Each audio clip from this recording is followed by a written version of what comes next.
kaa hapo hapo ili mtoto wako asikose tena maswali kwa mbinu ambayo yawezekana hujawahi kuitumia. Sasa leo naenda kukupa ili uitumie kwa mtoto wako. Cha kwanza, ili mtoto aweze kujua namna ya kugawanya namba nzima. Cha kwanza, anza na maswali ya mdomo. Mko watu 4, maembe yako 8. Utaona na kujibu utachukua mawili.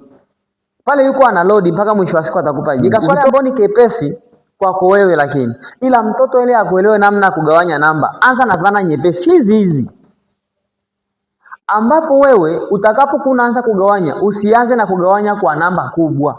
Anza kufanya kitu kifuatacho. Anza kwa 4, gawanya kwa 2.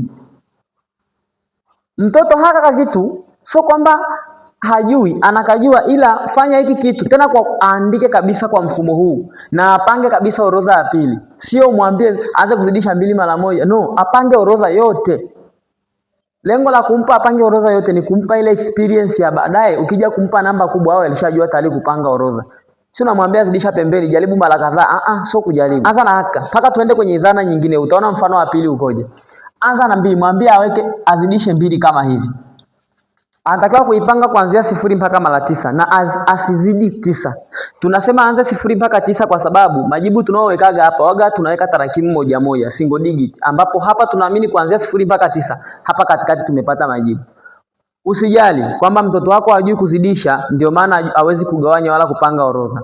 Anaweza kapanga orodha bila hata kujua kuzidisha. Yaani maelekezo haya naenda kukupa ndio atamfanya mtoto wako afaulu. Anazidisha tu 2 mara 0. 0 maana yake zikiwa 2 si 0 tu. Basi kilichobaki ni kuanza kujumlisha. Mtoto wako akijua kujumlisha ni kitu chepesi. Anaanza kuchukua 0 jumlisha namba pembeni, anapata ya hapa. Anachukua 0 jumlisha 2, 2.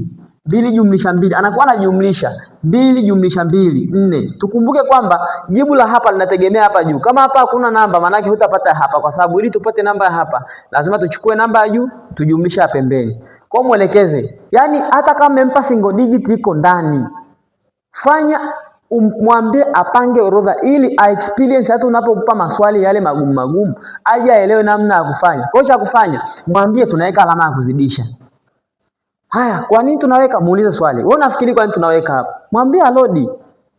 Unajua kwenda kumpa maelekezo mtoto moja kwa moja kwamba chukua weka hapa, weka alama ya kuzidisha, afanye hivi. Mtoto hawezi kushika. 2 imezidishwa na namba gani? Jibu likaja 4. Anatafuta 4 upande huu.